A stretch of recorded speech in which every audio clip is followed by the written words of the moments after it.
Hi guys, welcome to Black Tennis Mentors UK. We're here with another episode. As you know, my name is B. I'm Aaron, and we're here with coach and former tour player Joe Sutherland from South London.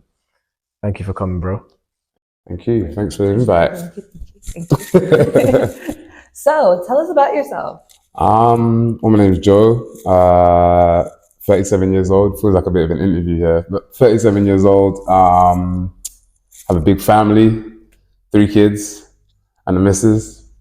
And I'm a tennis coach. Okay, where do you coach? Freelance. So I coach all around London, wherever a court is available. How long have you been doing that? Been coaching for the best part of probably, give or take, 10 years, I'd say, maybe less. There was a big gap between when I was a player and then when I went into coaching.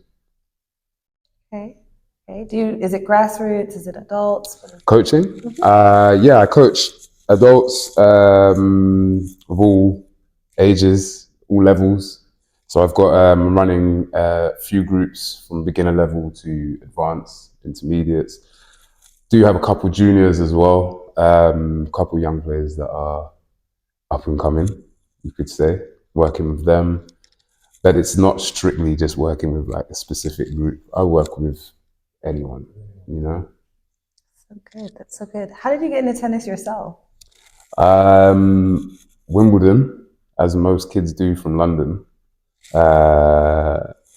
Watching the sport like this close to the TV screen, and my dad seeing that and saying, "Oh, do you want to go to the tennis court in the park and hit a few balls?" And I was just like out there. I was ready, and that was it. From I think I was 11 years old, 10 years old. So I started really late, to be fair.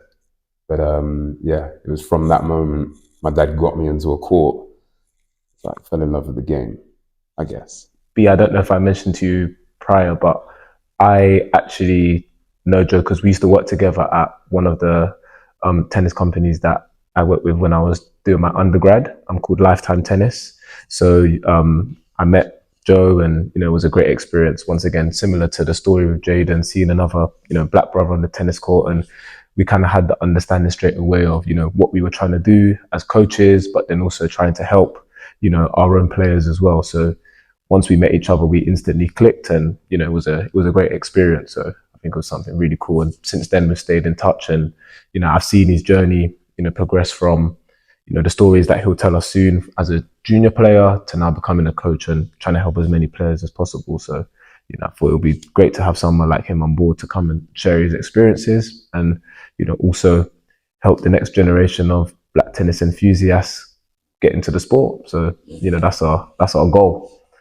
Do you want to tell us a bit more about how your tennis journey started as a competitive tennis player? Starting at 10, which is considered pretty late,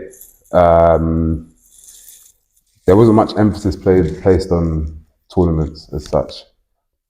To put this in perspective, we're talking like early 2000 here, like 99, 2000. So it is quite far back, but there weren't much emphasis placed on tournaments.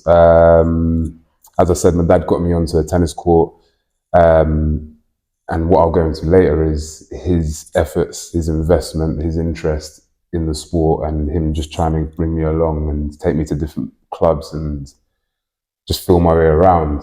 Yeah. That was necessary, and all credit to my dad. He took me to Sutton Junior Tennis Centre, which is like, back then was like a massive hub. I still think it is actually. It's a big hub for tennis in this country. So I started in Sutton. I went through, in the space of, let's say, give or take 2-3 years, went through about 3 coaches, almost like on a group basis and a private one-to-one basis as well. Left Sutton Tennis Centre and found probably, I'd say, the best coach in this country in a little tennis club in Dulwich, under some arches, Dulwich Squash Club, I think it was called at the time. The guy's name's Bob Clark. His name I will never forget. Very, very good coach. And I joined him, I think, when I was 13. From there, training with him Did play a few tournaments. Lost first round of every single one. As you do. Lost plenty first rounds. To be fair to myself, to give myself a little credit, I played a couple like kind of local national. Like I remember winning the Lambeth under something or another, and I remember my name being in the newspaper. That was a good experience.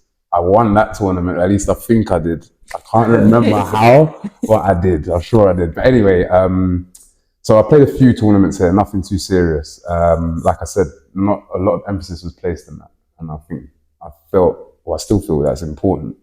At the time, it really was just training. To do 2-hour sessions 4 or 5 times a week from the age of 13. Then Bob Clark actually took me out to Spain for 2 weeks to an academy called Equilite. It's now actually, I only recently found the site, it's rebranded to Ferrero's Academy. Juan Carlos Ferrero, former world number 1, French Open winner. Bob took me out there for 2 weeks just to experience playing on clay, playing with different players. I didn't even know how he linked that up, but he managed to make it work. Yeah. I got there within the first week. Antonio Cascales, who is Juan Carlos Ferrero's coach, stepped onto the court for like best part of 5 minutes, watched me, came off, pulled my dad aside, and then just said, "Is your son interested in staying?"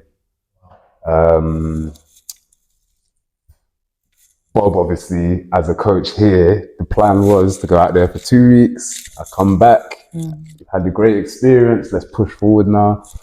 But you can't deny that the opportunity that presented itself at that time was just major. At the time as well, Equilite was a very small academy. We only had 14 to 15 players there, if I remember correctly. Now it's a complete machine, like a lot of other big academies around the world. But back then, I was actually very fortunate to be a part of, not when it first started, but when it was still in the development stages and when Ferrero was still a player. Yes. So went out there, Dad asked me, this is the opportunity that's presented itself. Deep down, I was like, I'm trying to go back home to see my friends. I was coming out here for 2 weeks. I don't even speak Spanish like these lot. I don't know about all of this. The culture's totally different as well. But I don't know what it was. Something in me just said, yeah, let's do it. So we did it. I stayed there. Funny part of that story is my dad said, okay, to Antonio, he said, we'll go back home, we'll pack his stuff, and we'll get in touch with you to tell you when he's going to fly back out. And Antonio said, no, he stays, you go, and you send his stuff. And I'm sitting there like this next to my dad, like, no, take me. I think I came back home though, because my mum would have absolutely destroyed my dad if he didn't come back with me. But no, I did come back home actually. I remember coming back home, packed my bags, days later went back out there. It was a tough moment, to be fair, for my mum especially. But for me, stepping in this place, like I said, 14 to 15 players, and there was only one other English player there called Matthew Smith. At the time was a top junior from Liverpool. And he was the only English guy there. Everyone else, I shared a room with a guy from Kazakhstan, Ivan. He was a big player at like very young age. A couple Russian players, Spanish, Portuguese, Brazilian, Polish.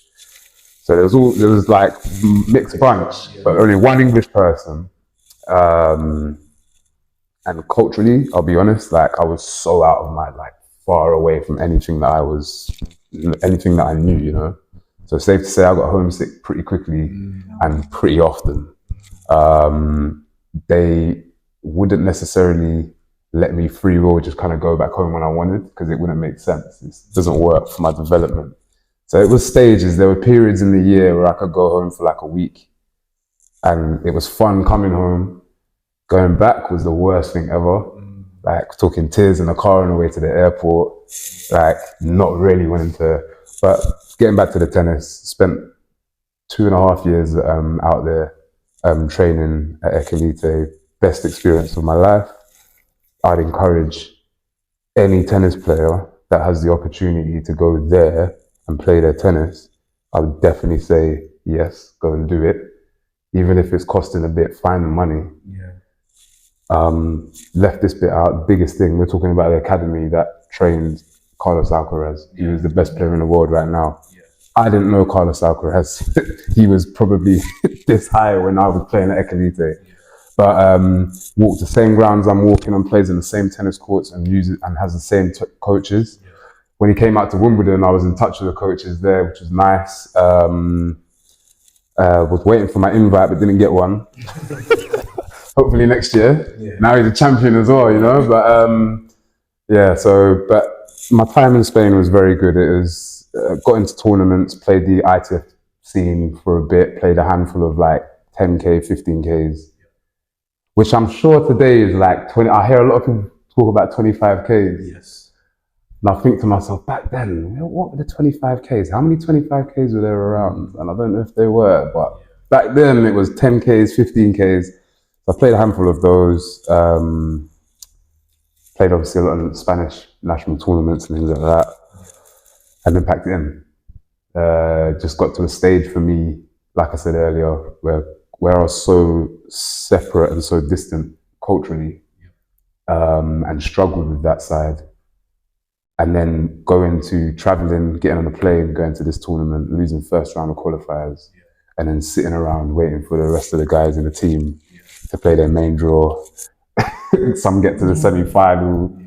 And I mean, it was great, don't get me wrong, like I got to experience different countries. Losing in the first round does have its perks. Like you don't have much to do for the rest of the week. You're on holiday almost. You're on holiday essentially. I mean, obviously, like I said, I'm a part of an academy, so it was like they were pretty on it. Even if you lost, it's like every morning you're still getting up to train with the guys. And the best part about that experience for me, hanging around at a young age and just being there, way before the main draw starts, you have some top players just lingering around that get there a bit earlier, wanting to train, wanting to practice. I'm here, I've lost, I ain't got nothing to do. So when you got someone like Rafael Nadal just walking around, it's like, I can hit you. So I wouldn't have had that opportunity if I wouldn't have lost in the first round. Yes. My message isn't, though, losing the first round. The Nadals and those guys might not be hovering around all the time, but so it was a great experience. I picked up so much, so many things out there in Spain, so many lessons I learned about tennis, and beyond that, just about life, really, to be honest, not to get too deep, but like that experience in my life still stands out amongst everything else as the biggest experience I've had. And that's kind of molded me into the person that I am today. You know, there's other things and other influences, yes, but like that had a big impact on my life. You know, and it was a great experience. So yeah, that was my tennis journey in a nutshell. I wanted to ask you now to go back to when you was at Equilite and you mentioned about the cultural differences that you experienced whilst you was out there. Was there anything that Equilite could have done to help you feel more at home whilst you was out there for a different experience? Yeah, I mean, to be fair, it's a good question, because to be fair to them, I think I was a first black boy or first boy of a different background to just Spanish or just white background. I was the first different person they had there. And I could tell in hindsight, at the time I didn't know because I'm still young. I'm not mature enough to see and be vigilant of certain things. But in hindsight, I look back and I realized that they too were learning on the job how to deal with me. And in fairness to them, because I'll be honest about my whole experience there, and there's some things that aren't great, right? But I'll be honest, the coaches there really did try. There was no jewelry allowed in the academy. You couldn't wear any jewelry. I had an earring. I came to the academy with the earring, right? For some reason, they never told me to take my earring out until a boy, when he had a chain or something and the coach told him to take it off. And then I heard my name being mentioned.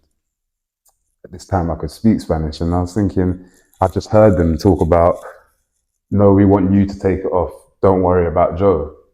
And that's when it dawned on me that what I appreciate is that they've identified that this is his culture, this is his thing. He's very far away from it, and we don't want to take that away from him, you know? Another big rule in the academy was no girls. You weren't allowed any girlfriends.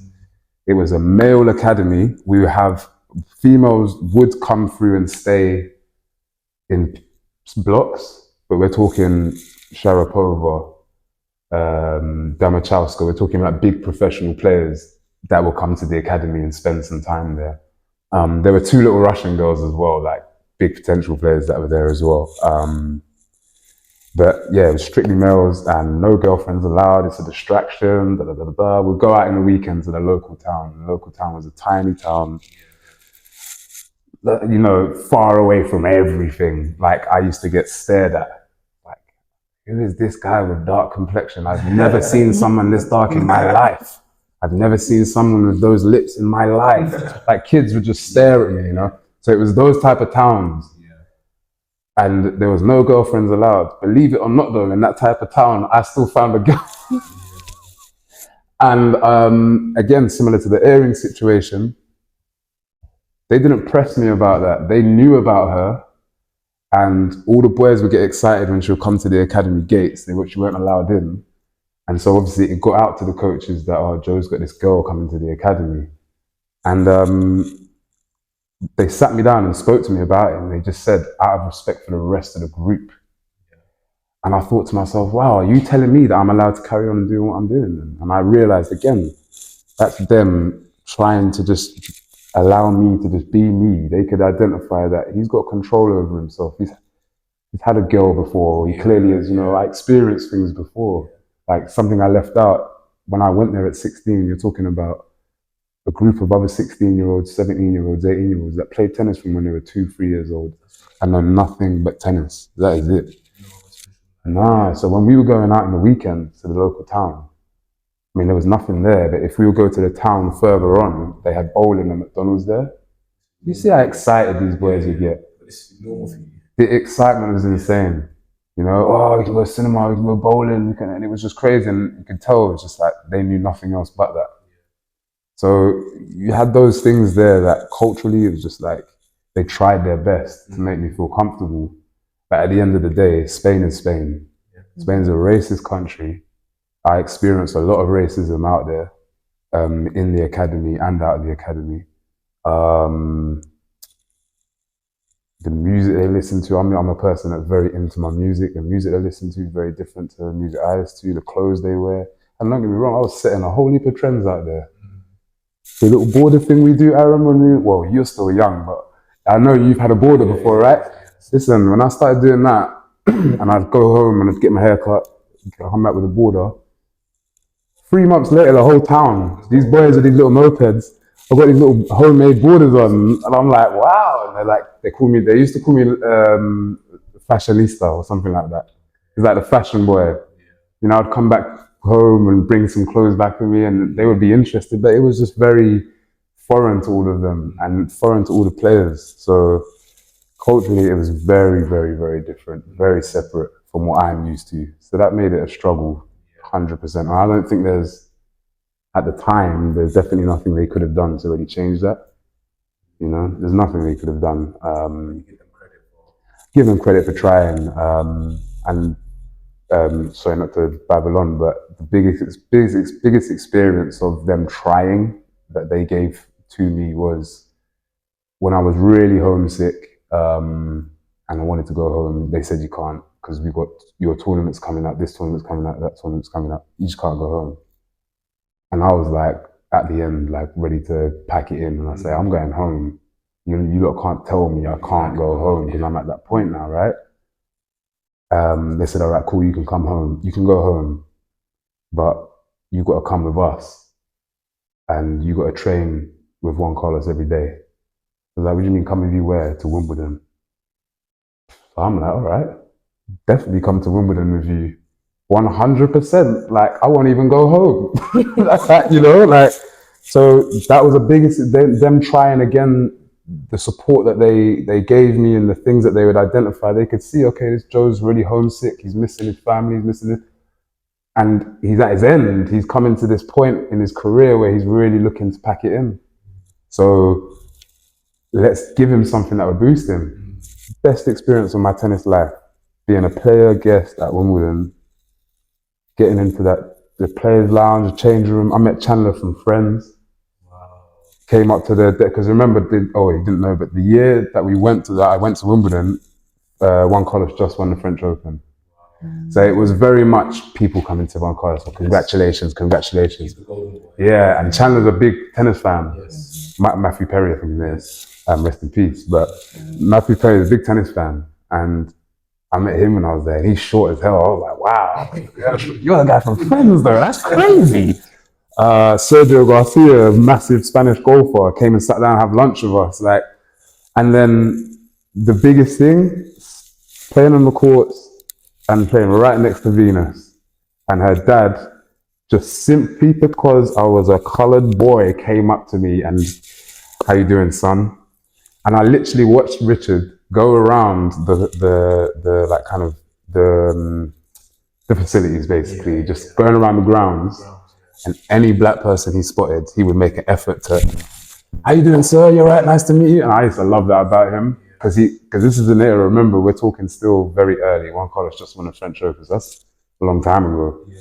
And so there weren't that many black people in Wimbledon, especially going to games and things like that. So he would make an effort to literally acknowledge and go and shake the hand of every black man that was walking around Wimbledon. So when he saw me on the court and he knew I wasn't a player there to play, he just thought, oh, hey son, how you doing, young man? And he just, he's just like, and he asked me, he said, you play? And I said, nah. And he just said to me, one day. I was like, damn, that's Richard Williams. Yeah. Crazy experience. So they tried. They really did try, man. But at the time, it would have been hard to do anything. On that topic about parents now, what is your experience, with that parent-athlete relationship? How valuable did you find your dad in, starting you off and just throughout that whole journey, and maybe for any advice that you could give to parents and players that are going through that same experience? What's the story there? Probably, my dad is probably, out of my whole career, probably the most important coach.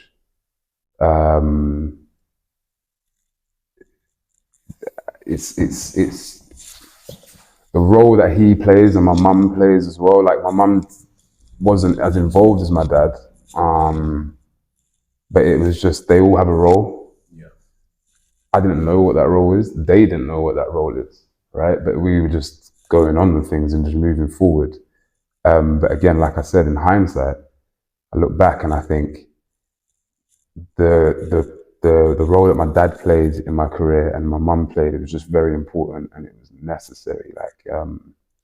So when I look back and I kind of go into deeper thought about the things my dad would do, and my dad was at every lesson without fail. Like, when I say without fail, I mean without fail, though. I have kids. I try to take the little ones to gymnastics. I sit there and I watch her for a whole hour doing gymnastics, and she's just having fun. But I make sure that she can see that I'm sitting there watching her, right? Because she needs to know that I'm invested. I'm watching her, right? The whole mummy, look at me, daddy, look what I can do thing, right? That's what my dad used to serve me at from a young age. So I make sure I do that. However, 45 minutes in, I'm like nodding off, or I'm just thinking, damn, this is gonna need to finish soon, like looking at the time. And I'd look back and I just think, wow, my dad, like, he'd sit there for 2 hours in the freezing cold with his big coat on, with his hood. He used to have those massive football coats, and he used to just sit there for 2 hours without fail, every single lesson, every single tournament, every time. And I was just like, wow, I admire that. And like I said, I realize now how important that was for me.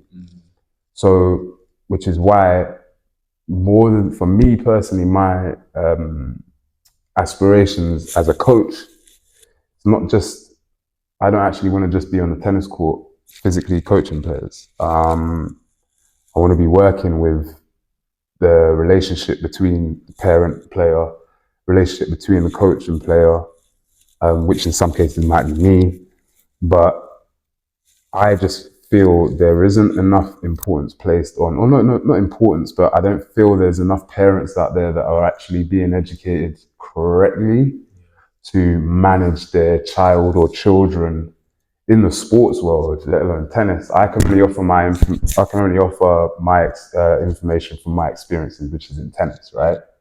But yeah, I just feel there isn't enough parents out there. There are programs that I've heard of, that I was explaining to you before, that they're out there to help parents. I've heard of LTA put on something to do. They get loads of parents in, and it's great. I'm not here to actually, because I haven't been there. I don't know what that event looks like or what they're being told, so I can't actually pass any judgment on that. However, I know the people telling it. The people telling it are players from, oh sorry, not players. They're people not from a playing background, not from a professional background. They're from, played socially, liked the sport, but went through education, went to college, did a lot of psychology work, etc. And then just kind of got back in, like tennis, decided to get a little coaching qualification, and then they just kind of use their psychology background, which is great. Like, don't get me wrong, so you can learn a lot from that, but none of them have actually experienced what I have. One thing my dad said to me that was very profound, and this is no disrespect to people that have like that weren't players or didn't play tennis but have like a psychology background. But my dad said to me, "Son, you have something they actually can't get. It's impossible for them to go back in time and decide, I'm going to be a player, I'm going to go to Spain, I'm going to experience all these things that Joe experienced. But yet you can go and sign up to a university and do your degree and get what they have." So the reason I want to, people might say, well, there's already programs or there's already methods out there that help parents, and that's fine. But I want to kind of offer my take on it, just because I've lived it. My dad lived it. My dad will be working close with me in that respect, where I draw on information and just history, things like that. He will be working with me as well. But so yeah, I want to really try and get to a stage off court where I can be in rooms, working with parents and working with players as well, psychology and psychologically, working on their mental health, supporting them in that aspect. Because again, like I've experienced the parent player, as a player as well individually. We know it's an individual sport, tennis. It's very hard, very taxing on your mind, insanely taxing. So I also want to be able to be that guy that the younger Joe was looking for in the academy. That these coaches, like your question earlier, these coaches only could do so much to make me feel comfortable, but there's nothing really they could have done to, I would love to be someone that they were cool, but like just someone that, could step in and sit down with players and talk to them and just share details of my experience. We're talking about players that might have even gone way further than I have. I mean, it's not hard. I didn't get to a crazy stage on tour, but I still remember so much vividly. And looking back on it all in hindsight, I've got I'm very kind of opinionated on how it all unfolded, and would love to bring some sort of change to that, or addition, even not even change, but just an addition to support the next person that's in a position like I was, especially the young black boys and young black girls. I think it's super important. I'm not one to always make things about race, but at the end of the day, back when I was playing, there was not one there's one black junior tennis player, and we just turned out to be friends just because of that relation. Do you know what I mean? It's like, I remember getting a little acknowledgement from Gail Monfils, just because he was like, oh, another brother on this, like just because of that, you know. And it's like, back in my time, there was none of it. When I went past, similar to your experience, B, you was telling me earlier about when you went past Burgess Park and places. I went past Burgess like 10 years ago, and I saw some black kids playing, and I was like, inside, you was probably one of them, kids, and I was like, oh yeah, oh, good. No, that's that. It's okay, it's moving on. Something's changing. But then beyond that now, on an even bigger scale, I will follow you. I watched your videos, and I'm seeing two black girls, not one, two black girls hitting with each other, and they're hitting balls. They're looking legit. There's a black girl that works in Brockwell Park, one of the parks I coach at, and she just started playing 25Ks for the first time last year or this year, I can't remember. She's out there with her mum, bless her, and practicing serves, and then she's hitting a ball, and I'm like, that's great. That's where we want to come in. That's where we want to support you as much as possible and help you on those journeys that you have. To, like you said, facilitate all those goals that you want. And we also have the same goals to do similar things within the sport, but most importantly to help people like you who want to help the rest of the black tennis community and just black individuals in the space. So that's good. That's good. It's a great thing you're doing. This is amazing. I wish you lot were about when I was a player. That's amazing, man. All right, Aaron. All right. I'm not that old. Yeah, I've thrown that under the bus like that, but okay. Yeah, no, but seriously, I wish there was these things, just these ideas as well, man. It's not just about having it, it's the idea of having it as well. Like, I was just floating around playing tennis when I was a junior. Me and my dad, two up, not knowing nothing. So, yeah. There you go, exactly. I've just been in all this whole interview, or not even interview, this whole episode, because I've just been like, okay, you've described a mentor, you've like said why you want to be a mentor, where you see yourself, and what you want to create here. And I think that it's just so many people that share in our vision, as we've all discussed, that it's really good to have us come together. Oh, yeah. And we can definitely expand on that. But yeah, Do I have any more questions? that's to you. Thank you. It's just everything. Oh, good. Literally everything. So yeah. Good. Yeah, it's been a great pleasure to hear good. your experience. I'm actually really happy that you guys would listen. Like, I haven't actually shared any of this stuff with anyone before. Like, no one's really been that interested because it's tennis.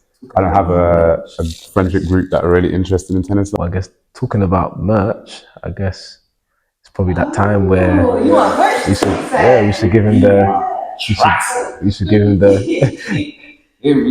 the real merch. We got a little something for you. Thank you so much. I love this. Black Tennis Mentors. But I like the how simple it is. Yeah. Hope you got the right size. What size is it? So the bottom should be medium and the top should be a large. Yeah. Should be quite nice. I love this. That's so old school as well. Do you know what it reminds me of? Like boxing, like Muhammad Ali. Do you know he used to have a white robe, black and white robe, and he used to have just Ali written in the back, but like similar font, just standard block letters.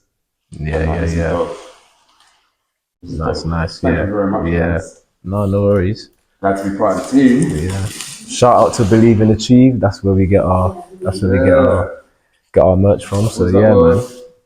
Yeah, that's the brand. Yeah. Okay. Believe and Achieve London. Yeah. Nice. Yeah. Nice. Proper. Good quality.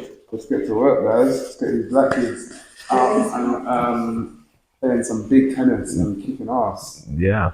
Because I'm sure there's plenty out there waiting to do so. That's for damn sure. Absolutely. A lot of them have got the attitude for it already, but they got that fight, that battle.